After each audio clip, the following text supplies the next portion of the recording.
there's a question, is niqab fard?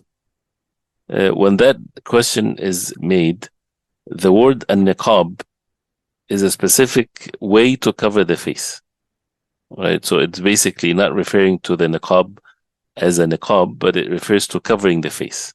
So it's covering the face of women in front of the ajanib, in front of the people that are not her mahram. When she goes out in the street, for example, or someone visit them or whatever, is it mandatory or not? Right? And the answer, there's a brief answer and there's a detailed answer. The brief one, that yes, it's fard. It's an obligation upon the woman to cover her face from al-rijal al-ajanib, from men. She needs to cover her face from men. And we don't have to, every time we say that we have to say what's meant by the men. Of course, it's not her husband. Of course, it's not her father. Of course, it's not her brother. So we can keep it in front of men and for people to clearly know then, of course, that it's not the maharim, al-rijal al-ajanib. So this is mandatory upon her. And the way that she goes about in covering her face, because she covers her body from men. So if she covers it with a niqab, she covers it with her, and if, as mentioned before, that in the villages in the past, when there's not too many people around, of course, this is not something safe for a person to do nowadays. She might come out from her house in her yard, like say, for example, in her yard, without covering her face. But if she sees someone from a distance, she would cover her face with the cloak that she's wearing or so. So nowadays, of course, it doesn't work that way. So the niqab becomes mandatory, in which a woman would cover her face in front of men. And those who have the other opinion, which is the detailed answer, those who would say that this is permissible, like as it said in the Madhab Imam Hanifa or Madhab Imam Malik, they said that it's not mandatory in principle, but the fatwa in these madhab very clearly that if the fitna would occur as a result of not covering the face, then it becomes obligatory upon the woman to cover her face. And the fitna here can be either that the woman is, extremely or not extremely, but they say she's beautiful or attract the eyes of people, of others, or the time that she lives in is a time of fitna, a time of corrupted individuals walking in the streets, and they don't lower their gaze. So that's also is present.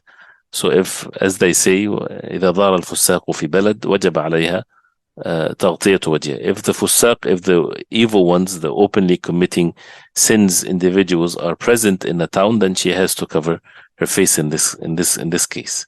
So even for those who say that it's not obligatory in general, they would say that this is an obligation today in the time that we live in.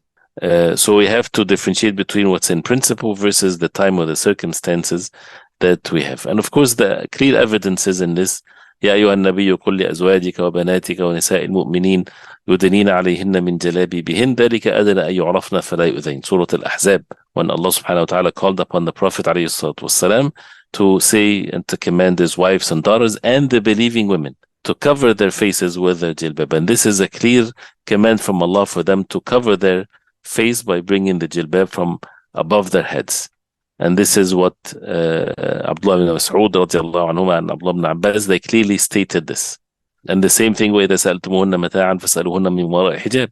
If you ask them for anything, ask them from behind hijab, from behind a conceal, something that will conceal them.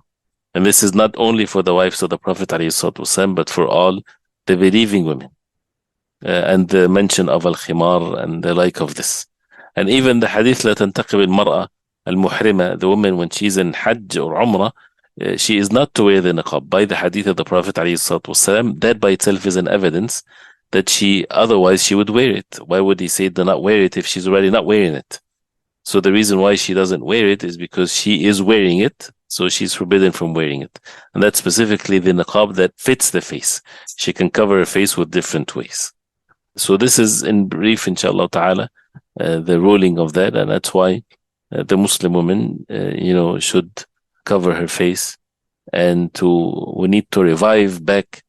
We tend to nowadays, because of whatever reasons there is, that well, the people, the Muslims, they keep on talking about empowering women in a sense that she needs to go out and work and have careers and this and that, and the homes are neglected from the perspective, oh, it's permissible for her to work.